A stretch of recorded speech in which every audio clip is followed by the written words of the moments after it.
I appreciate y'all wanting to torture yourselves by having me over here, but I had never, when he asked me to do something on the chaplains, I had never done anything. I've spoken on the revival in the Confederate Army, armies, because it wasn't just one, many times, more than any other subject.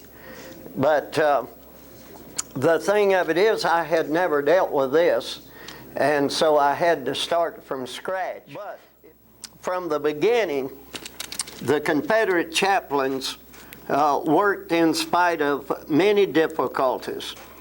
Different regulations existed for Army chaplains and post chaplains.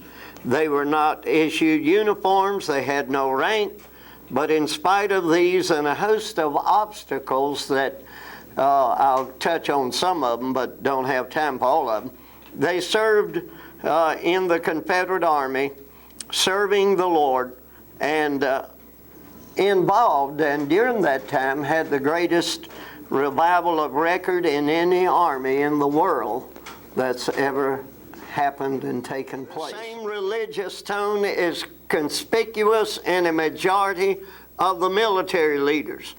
It is found upon investigation to have impressed itself upon the officers of regiments and companies and upon the private soldiers in the ranks throughout the army, so that there is more than an ordinary basis for the statement, surprising as such a statement may appear at first, that the armies of the Confederate States had in them a larger proportion than any other in history of true and active Christian men. But early on, there were many that were entering with an attitude that could be described as romantic adventure.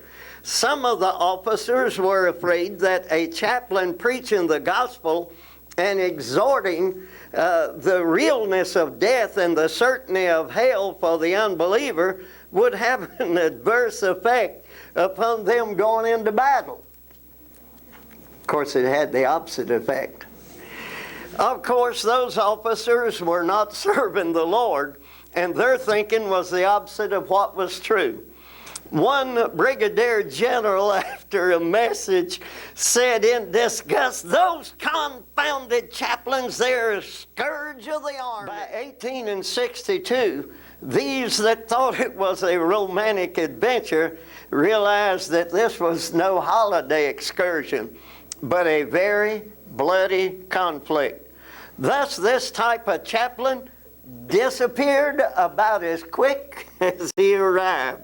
Beginning early on, from the churches of the South and from the ranks came men of God. They were from every denomination, and their sole desire was to preach the gospel of Jesus Christ to the men. There were a few occasions when some smug preachers back home or on writing in periodicals like the Religious Herald out of Richmond had criticism for the chaplain's corps.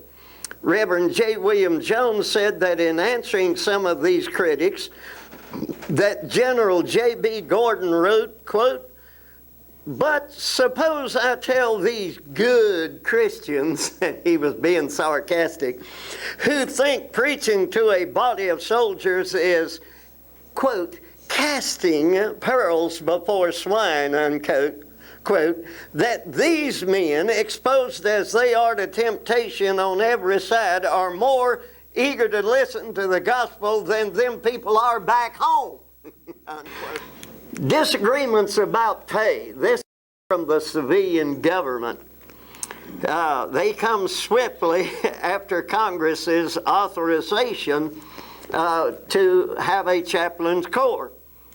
Bill 102, approved on May 3, 1861, gave the President authorization to appoint chaplains in the Confederate States armies. This bill also stipulated their monthly salary was to be $85. Whoa! I knew right off when I read that before I read the rest of that about the bill. Somebody wasn't going to like that, because it's kind of like the old saying about a woman, about keep her pregnant and barefooted. Just as long as their attitude was, just as long as he can exist, their attitude, well, man, God will take care of him. Well, God was expecting them to be a part of that taking care of him, see? But that's another subject. But anyway, these folks, now show you, they got to thinking about that. Some of them fellows from back home that hadn't been out there knowing what chaplains that already were doing even before they were officially called a chaplain. They were there serving. 13 days later, they changed it to $50. Those congressmen who opposed higher salaries said all the chaplain has to do is preach once a week, and they carried the point. So they got it reduced. They wanted to get it way lower, but they finally compromised at 50. The fellow, would you believe it, the fellow's name was Sparrow, that was pushing to cut him even more. I guess he felt like bird seed was enough for him being a sparrow. Make it possible for chaplains with families to serve. Most denominations adopted the practice of supplementing their salaries. During the fourth session of Congress, January 22, 1864, a bill was passed stating that chaplains in the Army in actual field service shall be entitled to draw forage from for one horse, provided he has a horse in use, and would be able to eat the rations of a private. Well, bless their hearts, they were being generous, weren't they? Dr. Hoag's report said, quote, "We had a Presbyterian preaching a sermon introduced by a Baptist under the direction of a Methodist chaplain in an Episcopal church." The chaplains were held in high esteem, especially after the spring of 1862. A lot of them bad eggs had already flew the coop, and these men that were there now, most of them had stuck it out in the thick of some of those hot battles, and many of them were still coming in from home. They had no uniforms or military titles. They were addressed affectionately as brother, doctor, and in the Roman Catholics as father. The men thought of them as their chaplains and not officers in the Army. Nor did high-ranking officers consider consultations by their chaplains to be a nuisance. They were always received with the greatest respect. Examples of duties in hospitals and fields of battle. The first being hospitals. A young captain lay in agony in an overcrowded hospital with doctors ignoring him to work on them where there was hope. Only the chaplain, a gray-haired man of over 60 winters, stood by him in his dying moments. Seeing the chaplain, he said, thank God, a minister has come." Kneeling by the soldier and gently wiping the sweat from his brow, the chaplain began to softly sing a song that figures familiar to every one of us, "Just as I am." But that's what he began to softly sing to that man. A peacefulness swept over the captain's countenance, and he slipped into a state of unconsciousness. And then the chaplain moved on in his endless visitation to the sick and wounded and dying, with tears coming down his cheeks. Sometimes the wounded on the field of battle had to lie for a long time where they fell.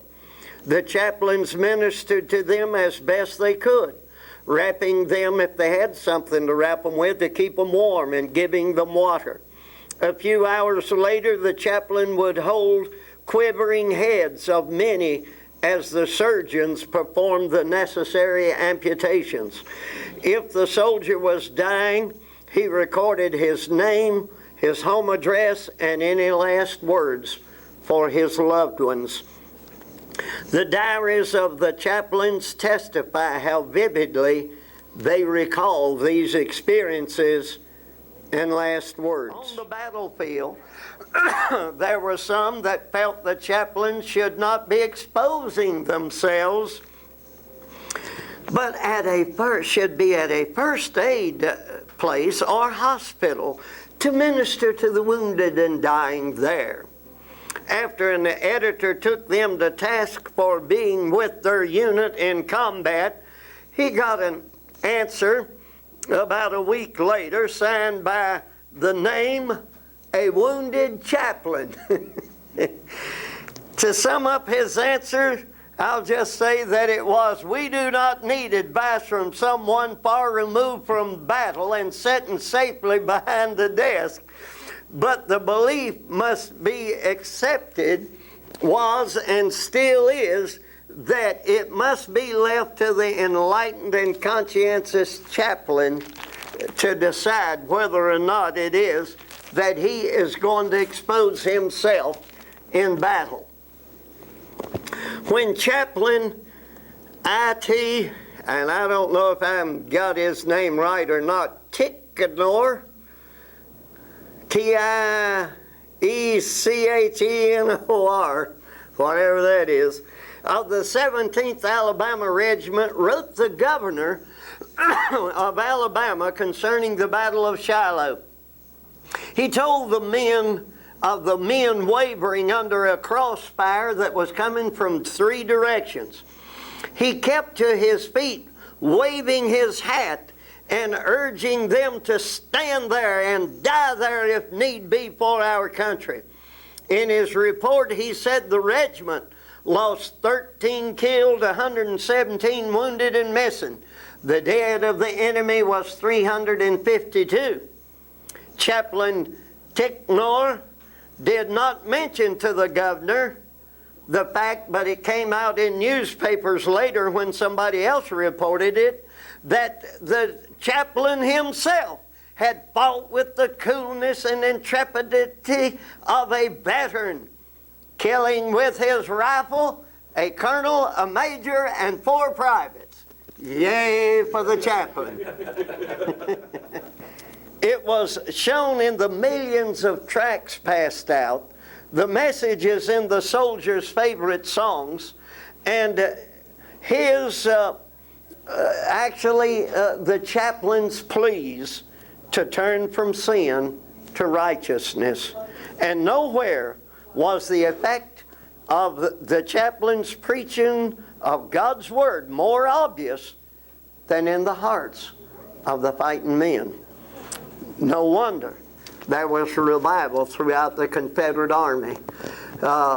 One fella said that as of January 1865, it was estimated from, and I won't go into all the different ways that they determined it, records, newspaper articles, whatever, that there had been at least 150,000 saved. Then another one, and I believe it was Dr. W.W. Bennett, who later was president of Randolph-Macon College, said that there was, in April of that year, in other words, when the war in essence ended, that there was over 150,000 that had been saved, and that fully a third of the Confederate Army was, and I presume he was talking about the Army in Northern Virginia, that a third of them were members of some branch, as he termed it, of the Christian church. And I appreciate you having me, and maybe you'll have me back sometime.